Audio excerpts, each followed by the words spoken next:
Evening. I'd like to welcome Stephen Schrank to the stage.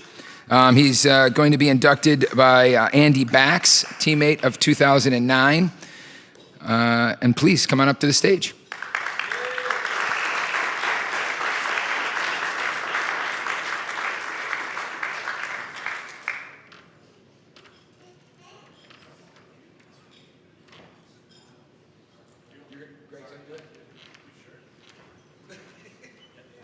All right.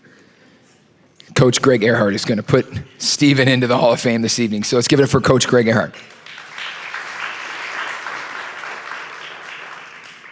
I mean, Steve, if you just want to take over, you certainly can. I will, last time I got up to introduce somebody like this, but on the plane there, I turned and there was a guy next to me that had a really big ring on his finger. And I looked at it and I was like, and I asked him, I go, what's that ring from? And he goes, oh, it's Super Bowl. I was like, ooh. And I looked at it, looked at him, and I kid you not, it was Vince Lombardi Jr. And I said, you're Coach Lombardi's son, aren't you? And he goes, yeah.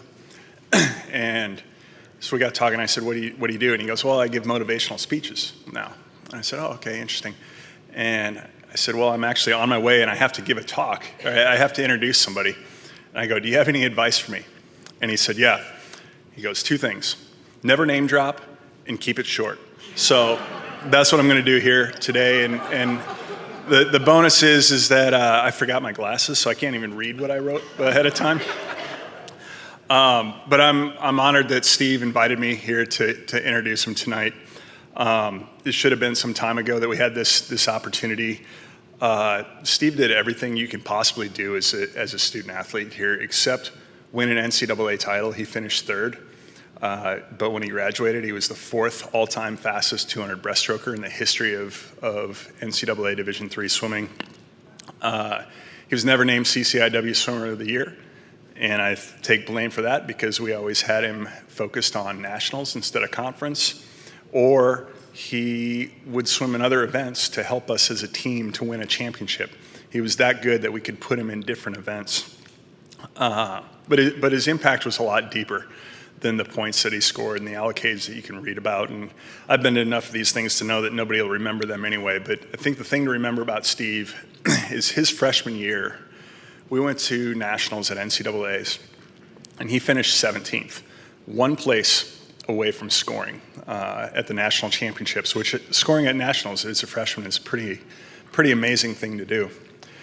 And I don't know if you remember this, but he just came up to me after finishing 17th, and he goes, I was afraid to make it hurt again, the way that it did at conference, where he won an event at conference. And I remember saying to him, I go, you have to be willing, if you want to achieve great things, you have to be willing to go where it hurts. And you have to trust in the training. You have to trust in the work that we've done to have it carry you through there. After that, we never had to worry about that. I mean, Steve had no problem going into that pain zone. And I think if you ask any of his teammates, I mean, they describe the words, and I asked a few of them before I came in here, they just described him as a machine. Steve would be willing to do more, do it harder, do it faster than anything else. But more than that, he became a collaborator. And some athletes make you look great as a coach, but some athletes actually make you better coaches. And that's what Steve was. By the time that he was done with his time, he was coaching me as much as I was coaching him. We would walk out onto the pool deck and I'd say, what are you feeling like you need to do today?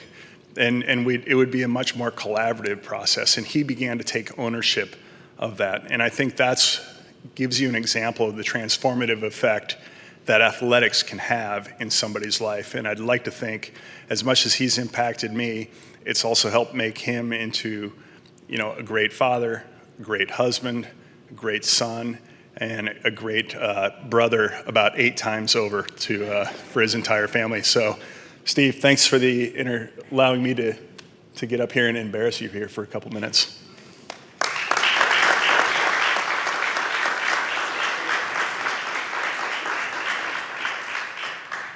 Wow. I don't know, I wasn't ready for that. But first, just some thank yous, obviously, to make. First of all, to Greg for coming all this way and saying something as nice as that. So thank you, Greg. Thanks for getting me to Carthage, obviously, recruiting me. It has made a huge impact on my life. Great 4 years here. Thank you. Second of all, thank you to those that nominated me. Obviously wouldn't be here without getting my name in front of the committee that made the decision. Thank you to the committee for thinking I'm worthy of being a part of the Hall of Fame here at Carthage. Thank you to you, all of you. Thank you to my parents for getting me here, for coming here all this way, driving 6 hours to be here, and then driving 6 hours home tonight. So that is incredible. I said, please stay home, but they wouldn't listen. So thank you to them. Thank you for just giving me all the opportunity that they gave me over the years, allowing me to swim. It took some begging to get to swim year round, and they gave in and let me do it. And my younger siblings didn't have to beg as hard, and sometimes I resent them for that, but I'm happy that they got that opportunity as well. And so thank you to my 8 siblings, 7 brothers, and number 9, the only girl. Let that sink in for a second. Twin brothers after me, both swam collegiately, and then baby sister just graduated from Truman a couple years ago swimming as well. So happy, just to have them in my life inspiring me. The other ones all did different college, high school athletics as well. So just a big, family of support and motivation, and just couldn't be, more grateful for all of them. My wife, also a class of 2009 graduate, and my kids, they obviously weren't here then, but just being a constant motivation in my life. So thank you to them for being here tonight. And then after that, then my family and friends, just huge support system, especially all those in Alton, Illinois, supporting me over the years. Community members clipping out newspaper articles and saying congratulations anytime, something was in the newspaper, pushing me through the years. So that was, a big motivation as well. And thank you to all of them.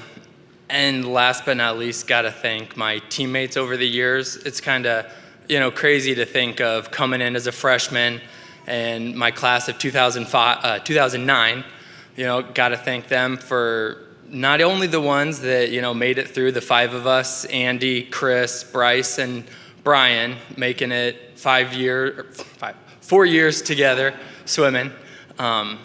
There's all those other ones, that started with us and inspired me, from the beginning.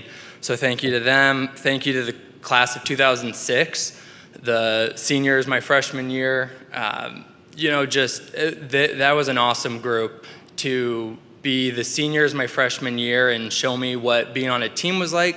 Before that, I swam club swimming, and didn't have that high school team and that high school camaraderie. And so coming in freshman year was a bit of a culture shock to be part of a team, and that senior class was awesome and super excited and motivated.